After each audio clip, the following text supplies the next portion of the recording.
Wow. I know. 2 videos within a month? Wow. I'm a really hard worker. I know. Anyways, that aside, um, yeah, so today, my name is Jake, as opposed to every other day of the week. Just today specifically, my name is Jake. But today we're going to be talking about Pokemon Scarlet and Violet, specifically Pokemon Scarlet, as that is the version that I have the most experience with. So, Pokemon Scarlet and Violet came out in November of 2023. It's been a couple months since the game's release. I'm currently recording this near like the beginning to mid of January. No news of DLC or anything like that has come out yet, so hopefully this video doesn't age like milk. So today I just wanted to talk about my thoughts on the game. Kind of like a review of sorts. I call these thoughts and impressions. So yeah, we're going to be talking about the gameplay, we're going to be talking about the story, or stories in this case, as Scarlet and Violet is pretty unique in its storytelling. We're going to be talking about the Pokemon, some other things that I just kind of wanted to note, and so on. So first and foremost, this is what everybody talks about when it comes to Pokemon Scarlet and Violet, and that is the bugs, and the glitches, and every other weird occurrence that may or may not happen during your experience through the Paldea region. So, there is a lot of debate about what the fault of these bugs exactly is, or like what the cause or origin of these bugs are. There are other games on the Switch that are seemingly more demanding than Pokemon Scarlet. Breath of the Wild is an example. Some other third-party ports like Elder Scrolls, or I don't know, like mostly like Capcom is what I'm thinking of, like Assassin's Creed or anything else. Games that have a lot of detail that are rendered, or that render a lot at basically the same time. Scarlet and Violet is not the most powerful Switch game. It's just not. It's not the most demanding when it comes to its graphics, when it comes to its rendering, or anything else. So seemingly, it would seem to be that the issues reside solely within the game itself. After all, if the Switch can and has handled much more powerful games relatively smoothly without any of these kinds of issues, then it would stand to reason that the problem is Pokemon Scarlet and Violet in and of themselves. However, if you take the games and you run them in an emulator, I'm not saying that you quote-unquote should do this, wink wink, but if you were to theoretically do that, the games run perfectly at a solid, beautiful 60 frames per second. Obviously, the way that the games were meant to be played. I guess, like, not placeholder, but what is it called? Disclaimer. Disclaimer, though, is like when it comes to game developing, you normally get what's called a developer kit. Developer kits are basically like, well, kits from different companies. In this case, it would be from Nintendo, since we're talking about Game Freak and the Pokemon Company, and they release games exclusively on Nintendo consoles. But anyways, a developer kit is when the company that you're making the product for sends you a kit for the developers with their hardware, and is basically like, whatever you're making, make it work with this hardware. The games themselves are not made from or on the Switch. They don't use the Switch to make the game. They use their computers, they use their 3D modeling programs, they use X, Y, and Z to make the game run on what is basically an emulator. Then what they do is they port that emulator and they convert it to a kind of file that the Switch can run, or in any other case that a PS4 can run, that whatever else can run, right? So what probably happened was they made the game run really, really well for a not Switch, and then they were just able to convert it to the Switch, and because that is not the primary foundational method of how the game was made, you have a bunch of these issues. That's obviously just my opinion on what probably happened. Yeah, so as far as the debate on whether or not it's the Switch's fault, whether or not it's the game's fault, it's probably a mix of both. It's probably the fact that the game is on the Switch, which is why the game is running so horribly. Every game is different, so, I mean, like, it's not necessarily fair to say, oh, well, this game runs perfect on the Switch, or whatever, right? Yeah, so that out of the way. The bugs and the glitches and whatnot were never a hindrance to my gameplay. My game never froze down to like 15 frames per second or 20 frames per second or anything of the like. I had a pretty smooth experience with the game. I understand that that's not everyone's case, and plenty of people had quite an unbearable experience, and that is just really unfortunate. I can't really say anything else about that. From my experience, whenever my game was getting slower, I was told online that if you basically restarted the game, it would like catch itself back up, which is doable, because otherwise, if you leave the game running for so long, it'll just kill itself, for lack of a better term, and just crash. So yeah, frequently restarting your game will help those issues. Obviously, as the consumer, you expect your game to work.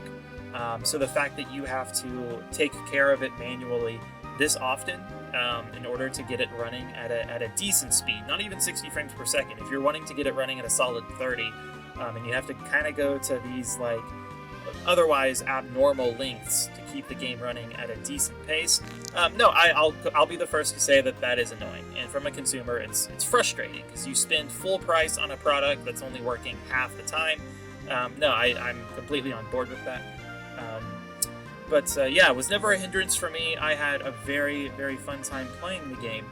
So now let's talk about that. Let's talk about the game itself. So let's start with the starters, because start is in their name. So we have Sprigatito, Fuecoco, and Quaxley. From the beginning, I always really liked these starters. Normally, when I was younger, I would kind of just levitate more towards the fire starters. In my older age now, I have been leaning actually more towards the grass starters. So in order of like my starter picks, it goes Charmander, Cyndaquil, Trico, Chimchar, and probably Oshawott, Chespin, although I really do like Greninja, but Chespin was my first, and I do really like Chespin. Chespin, Rowlet, and then I like Scorbunny and Grookey about equally. I think I like Rillaboom more than Cinderace, though, so I'll say Grookey. And then here we have Sprigatito. Sprigatito was my choice. I got to see the final evolutions and everything before the game launched, obviously, because the game leaked like a month in advance, as most of these Pokemon games do, which is unfortunate, but it happened. So I got to see their evolutions, and honestly, I liked them more before the game came out, specifically to Skeledirge. I do really like Skeledirge. I think it's a fantastic Pokemon. Competitively, I think design-wise, it's pretty okay. I think its typing is really good. But I'm not a fan of the colors that it's got going on with the purple and the orange and the white. And there's so much white in comparison to the other two. I don't know the middle one's name. So much, like when you look at Fuecoco and its middle evolution, and then to Skeledirge, it's, I don't know, like, and I feel like that the design motif that Fuecoco and the middle one, I forgot its name, with like the hat and the hair, you can see a natural development there. But then with Skeledirge, you still see like, the egg has hatched into the bird that's resting on its nose. That's great, that's perfect. But the hat has completely dissolved, and now the hat or any kind of other fire that was on its head is now coming out of its mouth, which is fine. But you got rid of the whole hat idea, or the nest idea too. So maybe it was just an idea that they just wanted for the middle stage evolution. But I think that's kind of lame, and it would have been cooler had you kept the theme going. I know that some people speculate that Skeledirge's snout is supposed to be like a stage, and that's why it's shaped the way it is. It's because like the singer, the bird, is walking up and down the stage, which makes sense. But then at the same time, the bird becomes a microphone during like the Move Torch song. So it's just kind of like, what is happening here, practically speaking, with the design? What am I supposed to, when I look at this, what am I supposed to think of? Other people have said that the different colors on its snout, or snout, represent like keys, like piano keys or something, and that works. But then like these are different colors. Like this is orange, this is purple, this is yellow, and it's just like I could buy that they're keys, but that is a little like that's as I guess a person. I don't know what term I was going to say there. But I kind of have to make that jump. I kind of have to take that benefit of the doubt and say, okay, I think that's what this is, without it kind of being obvious. And not that it has to be obvious, but this is a starter Pokemon. Like, this is something that you're probably going to be using throughout the entirety of your journey, especially younger kids. They just love their starters. So, like with Charizard's a dragon. With Blaziken or Sceptile, it's a fighting chicken. It's a leaf velociraptor kind of thing. Infernape, fire monkey. Empoleon, regal. What's the term? Penguin. Torterra is an earth turtle. Like, you can kind of see a lot of these, and each of them can have their own personalities. But a lot of people say from Gen 6 onwards, the starter Pokemon stopped having just kind of like that general kind of like animal feel, and more like that they were fulfilling roles. Like Gen 5, I think, is a really awkward spot, because like I can't look at any of the Gen 5 Pokemon and take them and think that species can have multiple personalities, but I don't know what role they fulfill. I've heard a couple different theories and stuff, but they all kind of seem to just be like jumping it. Whereas like with Gen 6, it's overtly obvious. Delphox is a mage. Greninja is a ninja or rogue. Chesnaught is a knight. And like that's what they do. Gen 7, Decidueye is an archer. Incineroar is a wrestler. And Primarina is a siren. That's what they do. And so on, right? So with Gen 9, Sprigatito's evolution, Meowscarada, is a jester, which works. Skeledirge is, I guess, a singer, with like it's the whole torch song motif and everything it's got going on. So it's a singer, and then you have Quaquaval, who's a dancer. If you notice, these three all have like performing themes, right? The jester performs for a king.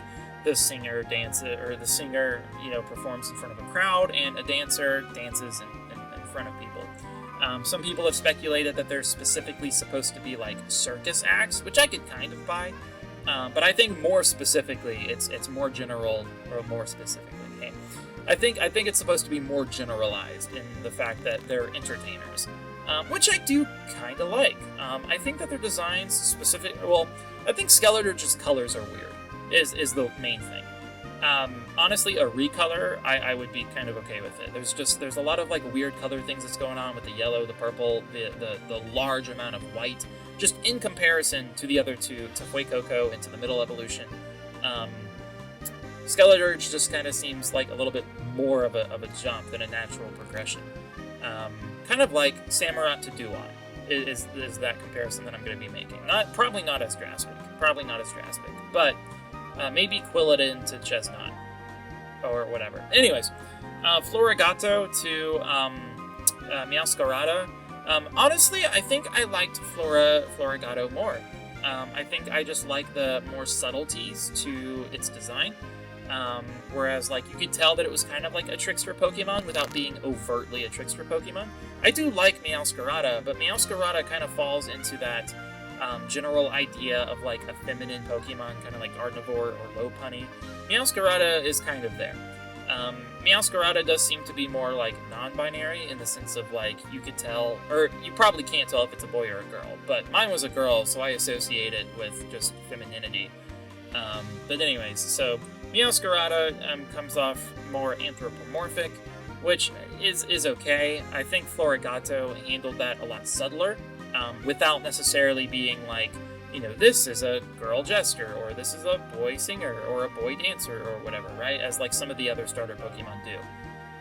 Like Primarina is almost definitely supposed to like be resembling more of like a feminine look, and whatever.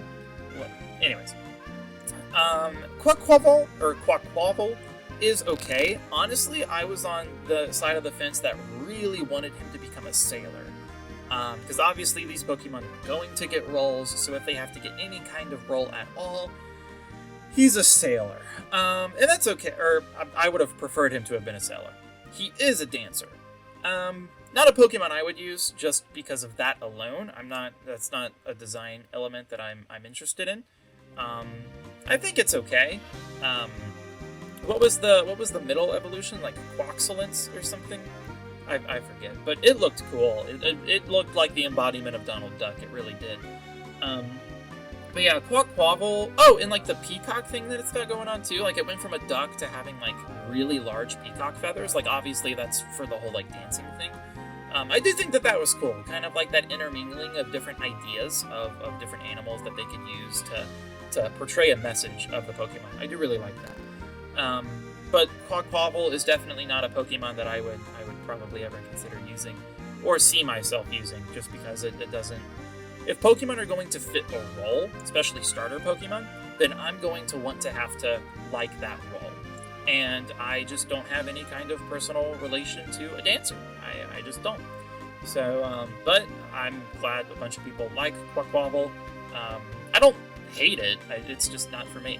Whereas, like with Skeledirge, I actually do have a bone to pick with its design a little bit. Quaquaval's fine. And Meowscarada, I do like Meowscarada the best. I do feel like some other things could have been changed about it, but I very much like the way it is. I would prefer some other changes though. So, other things. Oh yeah, terrestrialization. That's like the big thing. I don't know why I haven't even mentioned that yet. So terrestrialization is really, really fun. Honestly, I really like it. I think it's probably the best mechanic we've had, probably overall. Because like Mega Evolutions, while really cool, were very unbalanced. Even like theoretically, just the idea of Mega Evolutions almost entails of imbalance, just because it favors certain Pokemon over others. And as far as like the metagame is concerned, when you already have a Pokemon that's consistently really good in the metagame and you make it better, that's just trouble. Which is what a lot of Mega Evolutions did. And then with Omega Ruby and Alpha Sapphire, they fixed a couple of those things by giving Megas to less recent Pokemon. Or, I'm sorry, less relevant Pokemon, like Glalie. But it was just kind of too late. So, yeah, and like the choices of Mega Evolutions were kind of a little weird too, like Mega Audino, and Mega Pidgeot, Mega Beedrill, Mega Heracross, and Pinsir.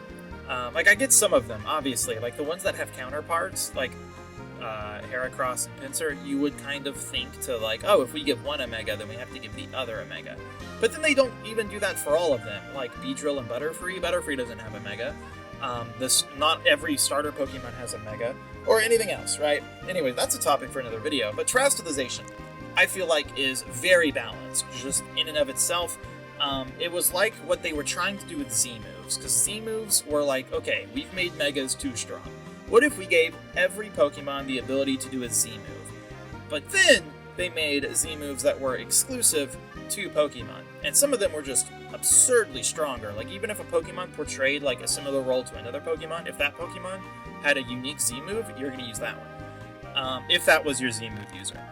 Dynamaxing was really good for the competitive scene as well. I mean, like the whole 3-turn limit thing, all the moves doing different things, buffing stats, setting terrains, setting hazards. Gmax and Dmax were really good for competitive, just from a, I guess, casual player's perspective at the time. It was just okay. It seemed like they were just kind of repeating the motif of like, oh, big Pokemon or big attack or whatever else. But I understand competitively that Dynamaxing and Gigantamaxing were really, really good. But terrestrialization, I think at the end of the day, is just better. It's better, it's more balanced. It might be a little harder to understand because of how the type system works and everything like that, and what immunities you're gaining. Are you keeping stab? Are you not keeping stab? Is this going to deal Is this going to deal a 200% increased damage or a 100% increased damage? Stuff like that kind of makes it a little more complicated. But the thing itself, I think, is great. So that's Terrestrialization. We'll talk about Paldea. So Scarlet and Violet were the first true open world Pokemon games. We got a taste of it with Legends Arceus in January of last year, of 2022, and that game was phenomenal. But this time around, we are actually full throttle in the open world. And it's pretty good. I mean, like, obviously, this is Pokemon's first true open world experience. It's got its kicks, obviously, or kinks, as we talked about before. But a lot of this is good here. I will say, though, the routes just being like West Province Area 2, West Province Area 3, North Province Area 1, stuff like that, very lame. I think giving them just traditional route names would have been fine, like Route 1, Route 2, or Route 3. I understand doing that, though. It kind of makes it feel like, oh, I'm on Route 1. I have to go to Route 2. And they were wanting to encourage players to go out and to kind of do whatever they want in whatever order they wanted.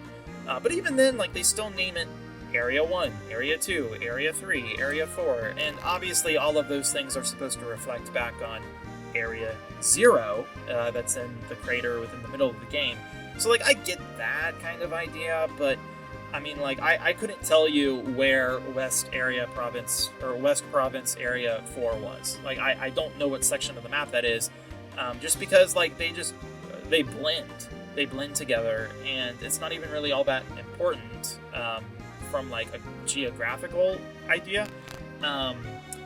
But, like, certain Pokemon will spawn in West Province Area 1, but not in West Province Area 2. So then it's like you have to know where it segments on and off. And that's fine, but it's just kind of more work rather than just Route 13, or Route 14, Route 15. And then at times, too, a couple areas of the game seem like a little barren. Very few of them, though. Very few of them. I just wish, like, maybe that it had smaller towns, or maybe if there were, I don't know, more, like, larger bodies of people in between the towns or routes. Like, put a family having a picnic or something like that, right? Or show us two people having a Pokemon battle. Like, obviously their Pokemon don't legitimately need to be fighting, but just have them in their models and whatever, kind of like back in Gold and Silver, where you would fight, or where you would find youngster Joey battling that other guy if you didn't complete the quest or whatever. Anyways, all that to say, the provinces are a little barren at times, and I do. When I say a little, I do mean a little. Like, the majority amount of the time, you'll find Pokemon in herds. You'll find a trainer. You'll find items and whatever. So they do a good job at making it feel mostly pretty full. But I did notice at times of just like, there's nothing going on around me. This feels pretty empty. But no, they did do a really good job making it not feel that way for as long as possible. But I feel like after you beat the game, after you battle the majority of the trainers, after you caught the majority of Pokemon, there's just not a whole lot to do in, like, random South Province Area 3, Like, that's my gripe. That's my gripe. So let's talk about the stories next. So Pokemon Scarlet is split up into 3 stories. One of them being classical gym, the gym badges, right? And becoming the very best like no one ever was through Victory Road, where you battle the Elite Four and the trainer. So this one was a lot of fun. It stars your rival Nemona, and obviously it also has all of the gym leaders and the Elite Four and the champion.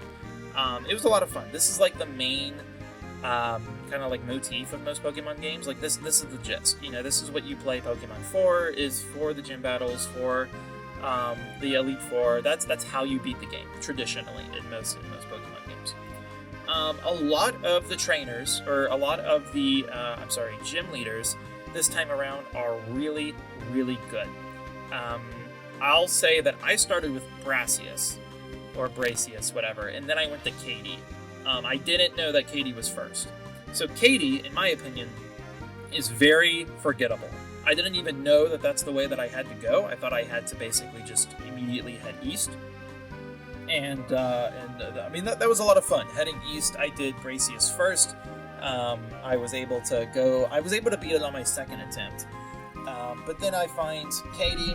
I'm leaning back in my chair, so my mic is further away from me now. But then you battle Katie, and Katie's just a little underwhelming, I think, in both of her fights. In the first fight and in the rematch, she's just kind of underwhelming. Bracius, I really like Bracius. Iano is fine. I like Iano. What's the water guy's name? Kumo? Is that his name? I really like him. I like his design. I like his attitude. I like the fact that he's a chef. Pretty cool. He's a pretty cool guy. Then there's Larry, and Larry. Everyone says this. This is not a unique opinion. Larry is the GOAT. Larry is amazing. Larry is probably my favorite character in Pokemon within the past 10 years. I love Larry so much. He will be protected at all times and at all costs. We love Larry. We stand Larry on this channel. But Larry's amazing. Then who is next? The psychic girl. She's cool too. I like her design a lot. And her team was pretty cool too. Like Gardevoir, Florges, Gallade. I wasn't expecting Gallade because most trainers either have Gardevoir or Gallade. But her having both, I think, was really cool. And then she had a couple other Pokemon. She had Esparthra, obviously. And I feel like I'm missing something. But her main was Florges, which I thought was really good because Florges seemed like a Pokemon. Florges is a Pokemon that just looks like it's almost Psychic type anyways, just because of its moveset, although it looks Grass type, right? But you can just tell, okay, this thing has supernatural abilities, whether it's a fairy or whether it's a Psychic, there's something going on here. So I did like the fact that Florges was her quote-unquote ace. After her was the Ghost Gym Leader, Rhyme. Rhyme was okay. I really kind of wish... It's moments like this where you wish voice acting was a thing. Pokemon whose entire personality is revolved around any kind of actual audible experience, especially in 2022, you're just kind of why isn't this voice acted? And that was kind of the thing. I'm just sitting here, I'm reading text. Everyone thought the same thing when they fought, what's the guy's name from Sword and Shield? Piers. Everyone thought the same thing when they fought Piers. It's just this is a text. I am reading a text bubble. No one is actually singing. Whatever. So Rhyme is fine. I like her design. I like the fact that her hair is supposed to resemble a skeleton arm. It's really cool. Her team being double battles, I thought was a little weird. I don't know. I feel like if you're gonna do double battles, you should either go all the way or just not really do them at all. If you're gonna do double battles, do them, in my opinion, similarly to how you would do them in Diamond and Pearl or in X and Y. How you do them with your rivals, how you do them against the evil team, and whatever else. When they're really relevant to the story, I like them. Pokemon XD Gale of Darkness, Pokemon, is it Colosseum? Colosseum, how double battles are kind of the central thing there. Pokemon Battle Revolution, double battles are the central thing there. Even in competitive, double battles are the central method of play. So it just felt really weird for a Ghost-type trainer, of all things, to instigate a double battle. But it was fine. And then the last gym being Ice was just so bizarre to me. Ice is known, objectively, as one of the worst types in the game. Grusha has Satight, which is a really good Pokemon in and of itself. It's got Slush Rush. If I recall, it has very, very bulky defense or whatever. But it just doesn't really change the fact that Ice types suck. They are very bad. So for Grusha to be the last gym leader and to be Ice type is just really a walk in the park. And I feel people do Nuzlockes and things to make their runs harder, but I just threw out Ceruledge. I put up Swords Dance, and I bitter bladed everything. Honestly, I probably didn't need the sword scans, but I wiped everything, and it was just kind of like, okay, that was a little bit of a waste of my time. So I would have preferred like a dragon type to finish it off. I understand. I mean, like Elite Four, I'm getting to that. But yeah, Ice was kind of lame. I would have preferred Ice to be like probably around the 4th gym or so, and then have something near the end instead. But the Elite Four. The Elite Four, I think, in this game is amazing. So first of all, Rika is hot. Rika is hot. We love Rika. Then Poppy. Poppy's okay. Poppy's fine. Then Hassel.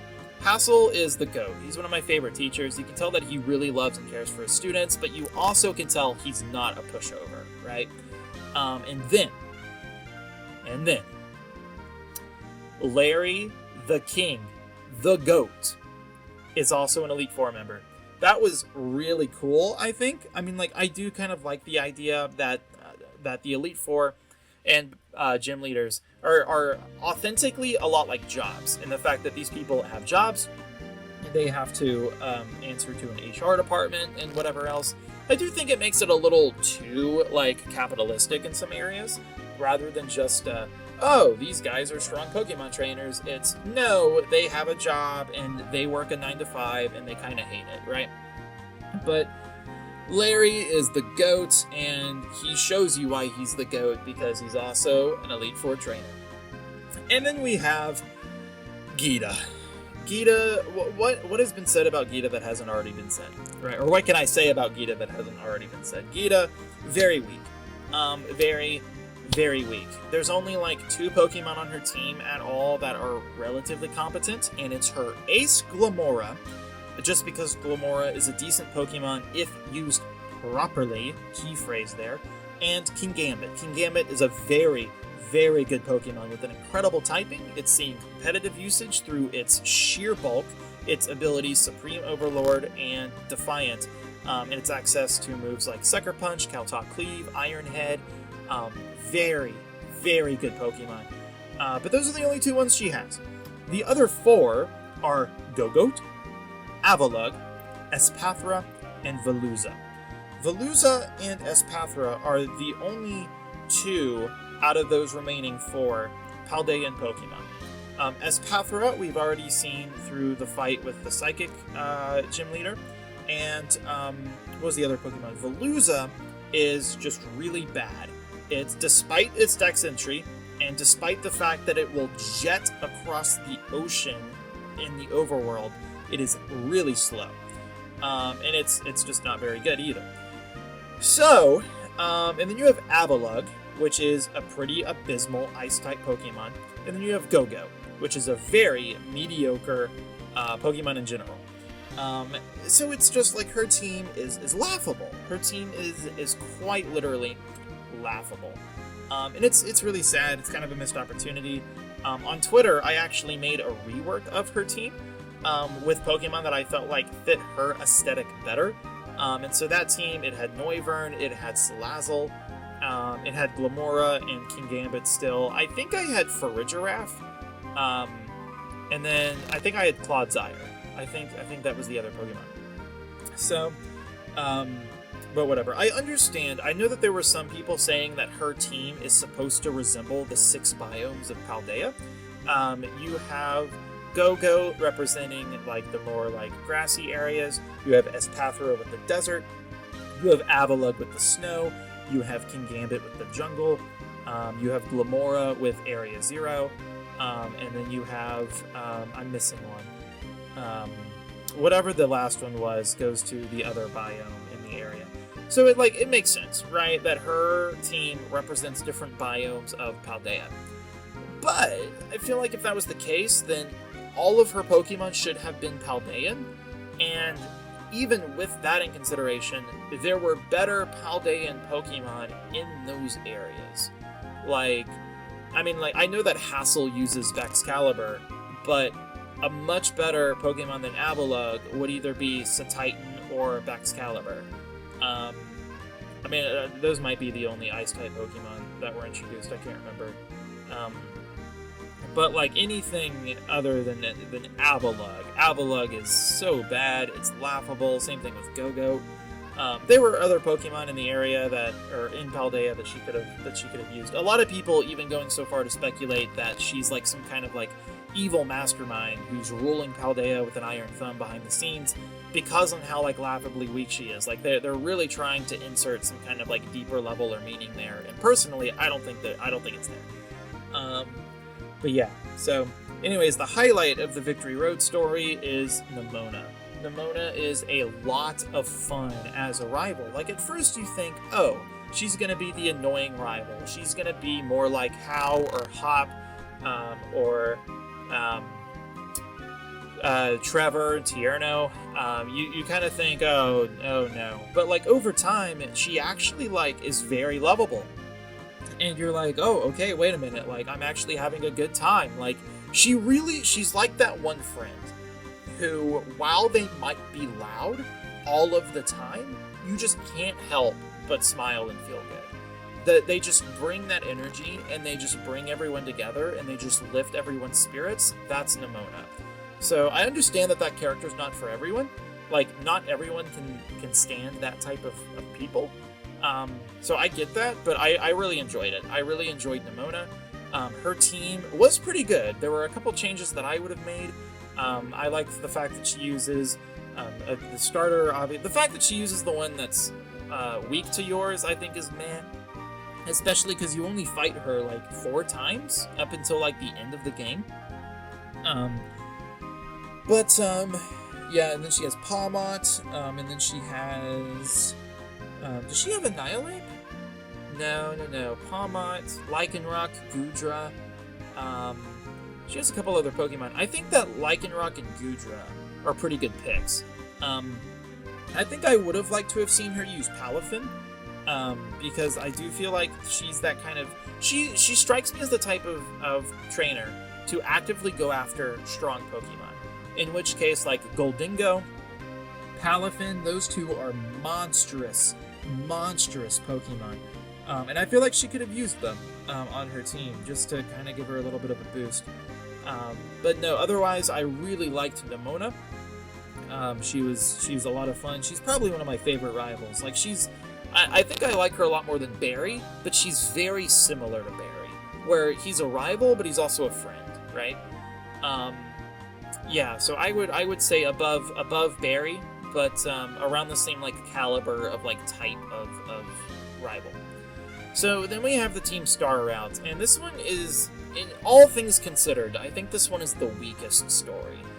It's not bad, it's just kind of like you're going about it because you kind of have to. You're into the Arven story because it has to deal with the legendary, and you're into Victory Road just because there's a lot more enjoyable characters there, and it's more traditional Pokemon. The Team Star thing is a little out there. I mean, like, it's not a little out there because it's like the team of the game, the evil team, quote-unquote, that you're fighting. But, like, the whole thing with Cassiopeia, with Penny, and then the fact that the principal, Clavel, tries to change his identity for a little bit. It's just, a lot is happening, and not all of it is interesting. Some bits of it were, like the what are they called? Backflash? Or flashbacks. Oh my gosh. The flashbacks are pretty cool because they give you insight to more world building and more character development and what things were like before you showed up. So those were cool, and I did appreciate those. I liked the fact that Penny used an Evolution team. I liked the fact that all of the Team Star members had a Revavroom, and how they were all different types, but I kind of did get a little bored of it, I think, by the end. I was just like, okay, this one is a Fire-type Revavroom. This one is a Poison-type Revavroom. So I don't know, maybe if they just had a regular Revavroom that they terastallized to be their type, but I don't know. But yeah, and then not all of the characters were super interesting. Some of their designs were a little weird, like the fighting type girl. Okay, easily. Her Team Star fight is easily the hardest fight in the whole main game. Like, once you get to the post game, you can get some more difficult stuff with Area Zero. But no, like the hardest fight in the main game is her. I don't know her name.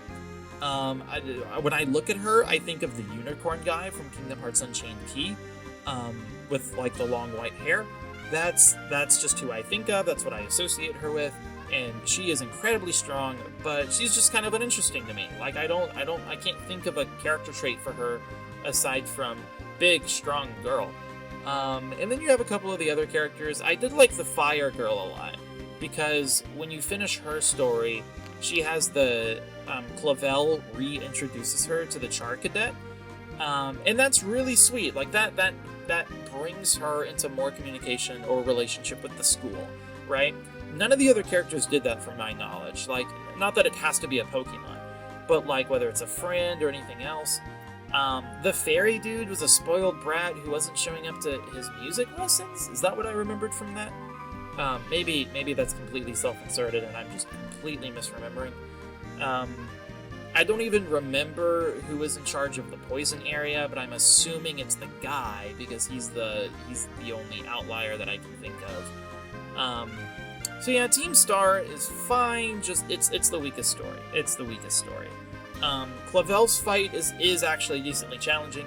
I mean, if you're playing with Switch mode and if you're moderately at the same level as Clavel, then you can kind of just predict. But he's got a lot of strong Pokemon on his team. Like, even if you're like if you just go into the fight and not really knowing who or what you're fighting, if it's not already blatantly obvious to you, then it can be a tough fight. Like, I think I wiped once or twice, and then my buddy, who granted is new to Pokemon, but he's still competent, he wiped multiple times. And so we just had to kind of theory craft with his team and be like, okay, this is what you got to do. Yeah, so that's Team Star. So now for the post-game. Post-game, phenomenal. Absolutely phenomenal. I loved the twist with the whole AI thing. I loved the Paradox Pokemon coming through. Not all of the Paradox Pokemon were created equally. I'm not sure why they made Paradox forms of some of these specific Pokemon, but the thing to remember, though, is that almost all Pokemon have Paradox forms. It's just these are the ones that came through the past or the future and ended up in modern-day Paldea. So it's not that other Paradox forms don't exist, it's just that these are the ones that we got. And some of these are hits, some of these are misses. I really like Slitherwing. I really like Iron Valiant is really good. Roaring Moon is fantastic. The Magnetone one is a little weird, and so is Brute Bonnet, because like both Magnetone and Brute Bonnet kind of like strike you as more modern Pokemon, because Brute Bonnet is the ancient ancestor of Amoonguss, and Amoonguss looks like a Pokeball because it's been developed through evolution and stuff to form its body that way to avoid threats and or to lure people to it, to put Spore on them. But Brute Bonnet doesn't do that. Like, that's not its Dex entry, that's not what it's meant to do, but it still has the Pokeball. If the Pokeball is meant to be an evolutionary thing, then it's weird that Amoonguss would have it, or that Brute Bonnet would have it, or whatever. What was the other past Pokemon I mentioned? Brute Bonnet. Magnetone, Sandy Shocks. So like with Electrode is meant to resemble a Pokeball, and it's an electric type. Like, you can tell it's kind of like it's a mimic, right? And so it is the original thing, but it's haunted, or it's evolved to its own entity or whatever, right? So Electrode in Legends Arceus being part grass type makes sense, because originally Pokemon were made with apricorns, and so they evolved to look like apricorns so then they could be appreciated by people, and that's what happens from Dex entries or whatever. Or maybe I'm self-inserting that, but I'm fairly certain that that's Dex entries. So Electrode changing types and appearance makes sense. Magnetone is supposed to be magnets in like the modern era, but it's just like I understand that like electricity and magnetic poles and everything have like always existed, but as far as like for them to be like very polished, like literal magnets, is just like a little weird. I get that that the Paradox Pokemon are supposed to be like monsters, right? Like that's the idea, like monsters of the past or monsters of the future. But I'm not sure how much sense that they make in context of Pokemon's world building thus far. Not that Pokemon needs to be consistent for people like me or whatever, but it's just like little things like that that I notice. Another thing is the future Paradox forms. All of them being called Iron is really weird. I just don't understand. Like for some Pokemon, for the past Pokemon, I understand the past Pokemon having unique names like Roaring Moon or Sandy Shocks or Brute Bonnet, right? Because it tells you what the people at the time thought of them, right? But the future Paradox Pokemon, you look at them and you know what they are. You're like, oh, this is an electric Tyranitar. So why do we call it Iron Thorn or whatever else? Like I don't. Why did we stop calling it Tyranitar?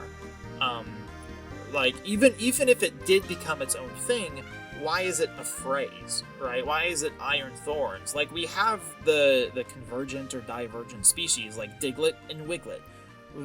They're very, very similar. We call them different things because they are different. So why aren't we doing that with future Paradox Pokemon if that's what they are? But if this is literally future Tyranitar, why is it just not like a regional variant of Tyranitar or whatever? Or just like a Tyranitar from another time that changed its type. Like because I don't really care. Well, okay, here's my thing. Before Gen 6, Jigglypuff was a normal type, right? After Gen 6, Jigglypuff was a fairy type, okay? That does mean that people within the Pokemon world were wrong about what type Jigglypuff was, or whatever else, right? So, that's true for the anime, it's true for the games, it's true for whatever else, okay? And that's fine, like, giving old Pokemon new types is fine. But there's not, like, a lore reason for it. Like, there's no reason that Jigglypuff gains a typing while still being Jigglypuff. If it's a different kind of Jigglypuff, then call it a different kind of Jigglypuff. Likewise, I'm relating to the whole Tyranitar thing. If Pokemon can just change types but not change their name, then I'm confused as why we're changing the name in the first paint, or why it's just not a new form, or whatever else. Maybe that was a bunch of jumbled mess and that didn't make a whole lot of sense, but... Oh, I didn't even talk about Arven's story. I'm sitting here talking about the Paradox Pokemon. Anyways, let me finish this on Paradox. But overall, I like the majority of Paradox Pokemon. I look forward to there being more when the DLC, or when hopefully the DLC comes out. Scarlet and Violet, very, very fun game. I really like the Terra raids are so much fun, so much more fun, I think, than the Dynamax ones. The Union Circle is absolutely fantastic. Is it slow? Is it buggy? Yeah. But is it well executed as far as like what it's trying to do? It's perfected. Like it's basically what the PSS from Generation 6 always tried to be. Like the PSS was amazing. It was brilliant at the time. And the fact that they got rid of it for Gen 7 and 8 was horrible. The PSS was great. And the Union Circle is everything the PSS it's the PSS walked so the Union Circle could run, is what I'm trying to say. Anyways, Arven's storyline is really good. I don't really have much else to say to that. His fight at the end of his storyline, though, is really difficult. Supposedly you could catch the Titans? Yeah, supposedly you could catch the Titans. From what I've heard or what I've seen, like certain Pokemon having the mark of like the Titans, I didn't know that. Had I known that, I probably would have tried to catch them. But I don't actually know if they were catchable. Maybe I'm just mistaken. But whatever. The Titans were fine. Arven's storyline is fine. It's really good, actually. It's great because it relates to the post game. Arven as a character was a little confusing at first because at the very beginning he's like, "Fine, I don't want my stupid legendary anyways. Here, you have it, kid." And you kind of think, okay, this is the jerk rival. And then he just kind of makes a fool of himself, and then he starts helping you, and then you start making sandwiches with him. So it's a good arc, but it's weird because it's almost like the whole, have my legendary Pokemon, you brat, never happened. And he still is friends with the ride Pokemon that he gives you. Like, he seems to treat it like dirt, obviously because of the issues of his parental relationships. Like, obviously that makes sense, right? It doesn't justify his actions, but it makes sense. And then he gives it to you, which is like the equivalent of abandoning his Pokemon, right? Like, did anyone else see that the same way? Like him abandoning his Koraidon? Like, he just gives it to you. He doesn't even know you. He gives you the Rhydon, and then like 30 minutes later, he's like, "Oh, here you go, buddy. Here's a sandwich." And like, obviously that's not exactly what happens, and I'm very loosely paraphrasing. Yeah. So I by the end of the story, I love it. But like the way it went near the beginning, I was a little confused about. But no, I loved Arven. I loved the story. Yeah, anything else to talk about with the game? I mean, the competitive scene is really thriving at the moment, which is really, really good. The music is really good. I mean, like, Toby Fox and everyone else who worked on the game did a fantastic job. I love almost every song in the game. Like, I'll just pull up on YouTube the OST, and I'll just listen to it. Like, it is really good. But yeah, the music's great. I talked about the graphics, talked about... oh yeah, some of the designs are a little weird. I mean, like, this is more subjective. Oh, another thing is I really wish that we got more divergent or convergent species Pokemon. Like, Toedscruel and Wiglet are cool. They're really cool conceptually. Not my favorite Pokemon that I would have wanted a new regional variant of, though. So I was very surprised to only have 2. And then when it came to actual regional variants, or forms, I guess, like Wooper, we had Wooper, and is Wooper it?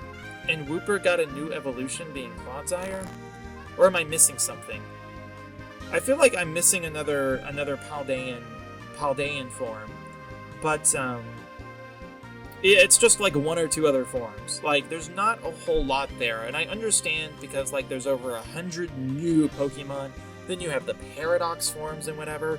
But for me, I'm just thinking, if you're gonna make a new concept like the Divergent species, which is a brilliant concept, I feel like you need to do more than just 2 Pokemon, right? Like, ever since Gen 7 with the regional variants, they've just kept building it, and it's been great. Like, Gen 7, you just have regional variants, like Alolan Raichu, Alolan Persian, Alolan Marowak, right? Then Generation 8, they're like, okay, here's an Alolan Zigzagoon, here is an Alolan Linoon, but wait, here is, or I'm sorry, Galarian, not Alolan, but here is Obstagoon, the evolution of Linoon, and it's just like, whoa, that's so cool. And then you have the Divergent species in Generation 9, and that's so cool too, but there's so few of them. There's only those 2, and then there's very, very few actual, authentic, regular regional forms, and I do think that that's a shame. The new evolutions for Bisharp, or the new evolution for Bisharp is really cool. Oh yeah, the new evolution for Primeape, Annihilape, that's so cool. Both of them were main Pokemon on my party. My team, by the way, was Meowscarada, Ceruledge, Pawmot, Palafin, Annihilape, and Kingambit. And so their nicknames, Meowscarada was Tricky with 2 E's, Ceruledge was Arturia, Pawmot was Keston, Palafin was, I think, Yumi, U-M-I. Yeah, I think it was Yumi. Annihilape was Ryu, and Bisharp, or Kingambit, was She-In, based off the Yu-Gi-Oh card, or whatever. Anyways, yeah, so I had a lot of fun with Scarlet and Violet. I am really looking forward to the next installments, for whether it's DLC, whether it's a new version. I don't really care. Just like as long as the next thing that we get is just as good as this. Like obviously they have kinks to work out, but I'm on board for it. Like we're in this together. I'm very optimistic. I'm not optimistic in the sense of like if things don't go well, I'm gonna pitch a fit, right? Like obviously I'll have an opinion, but I'm not gonna be here and be like, oh, they had a good thing and they ruined it or whatever. But also, like, Legends Arceus was really good too, and so I do hope that they do more Legends Arceus-like things. But I was very, very happy with Scarlet and Violet, despite all of the issues and everything the games had. They were full of really good energy, a great time, and obviously a lot of love and care to the characters, to the story, and just utterly, utterly, utterly fantastic. So that's what I have to say about Scarlet and Violet. I know that this is obviously on the longer side of videos goes. I'm a long talker. If you've made it this far, I really appreciate it. So yeah, anyways guys, thanks for watching and listening. This is Jake, logging out.